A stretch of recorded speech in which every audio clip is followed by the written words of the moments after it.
रुक भैया, वीडियो मत काट। जब मैं बोल रहा हूँ तो दो बात और मेरी सुन लीजिए।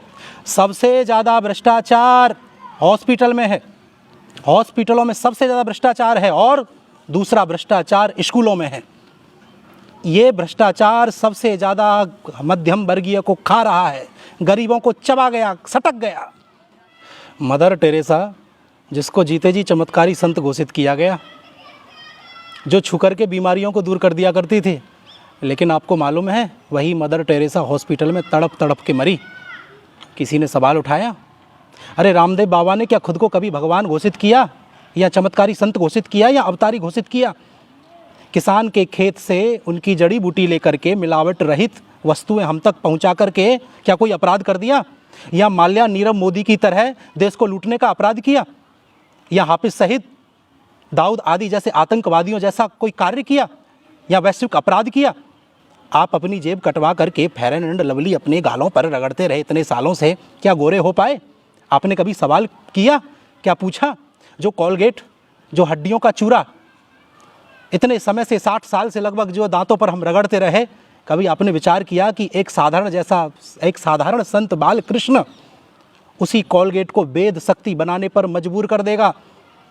आपको तकलीफ रामदेव बाबा से है, इन कंपनियों से नहीं, क्योंकि ये कंपनियां तुम्हारी रिश्तेदार लगती हैं ना, क्योंकि ये सारा का सारा फंड भारत सरकार को दे देती हैं, हमारे भारत में इनका पैसा लगता है। अरे मेरे भाई बहन, मैं आपसे पूछना चाहता हूँ, आपको मालूम है एक वो कंपनी है जॉनसन, जिसको 32,000 करोड़ का जुर्माना किया गया? आप गूगल करके देखिए, आज भी उसके प्रोडक्ट बाजारों में चल रहे हैं और हम बड़े जोर शराबे से खरीद रहे हैं उन्हें। कभी आपने सवाल पूछा कि इसको बैन क्यों नहीं किया? क्या आपने कभी ऐसी पोस्ट डाली? अरे अपने त्यौहार और अपने संतों का मजाक बना करके आप समझते हो, गाली दे करके आप समझते हो कि आपने बहुत बड़ा काम कर लिया। अगर रामदेव बाबा और बालकृष्ण को गाली दे करके आप 30 मार्खा बनते हो, या फिर आप ये सोचते हो कि आपको भारत रत्न मिल जाएगा? अरे ऊपर बैठ करके भगत सिंह, राजगुरु, आज़ाद, सावरकर, चंद्रशेखर आदि भी ये सिर पीटते होंगे अपना, ये विचार करते होंगे कि हमने किन निकम्मों के लिए अपने आप को खामखा फांसी पर चढ़ा दिया। अरे एक बार विचार करिएगा मेरे भाई बहन, एक बार विचार करना कि क्या होगा इससे, किसका फायदा होगा, हम किसके मोहरे बने हुए हैं। पतंजलि ने बंदूक की नोक पर आपको लूटा नहीं है, आपकी जेब नहीं काटी रामदेव बाबा ने, बालकृष्ण जी ने समोसा चटनी ताबीज भभूत के नाम पर आपको उल्लू बनाने का काम नहीं किया।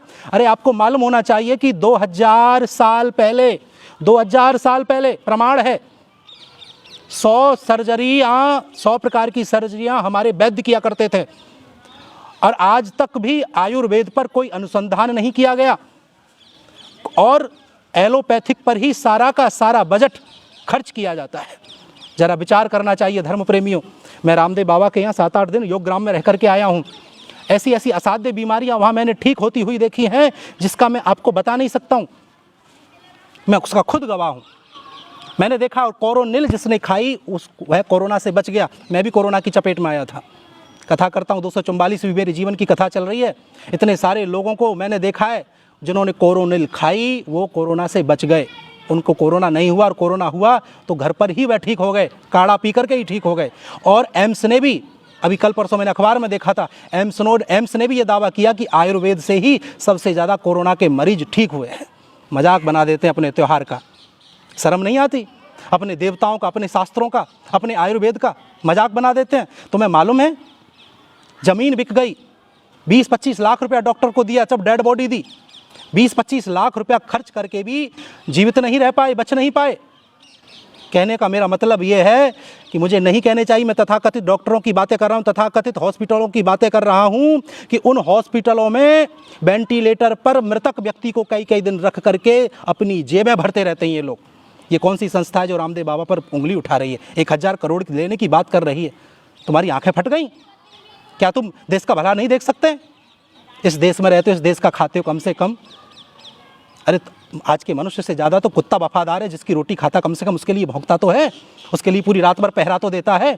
लेकिन तुम अपने देश के विपरीत बोलते हो, देश के खिलाफ पोस्ट डालते हो। शर्म आनी चाहिए।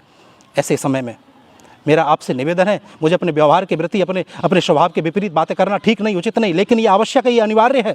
और मैं आप लोगों से प्रार्थना करता हूँ, निवेदन करता हूँ, ऐसी पोस्टों को बिल्कुल शेयर मत करिए। पोस्ट शेयर करनी है तो स्वाभिमान भारत की पोस्ट शेयर करिए। अपने देश के लिए बोलिए, अपने देश के लिए लड़िए।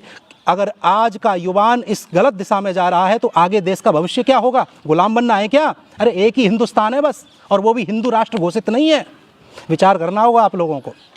खैर, आपको सद्बुद्धि परमात्मा दे, आपको अच्छा लगे, और युवाओं को इस पोस्ट को जरूर श्रवण कराएं, सुनाएं। धन्यवाद। जय श्री कृष्ण। राधे राधे।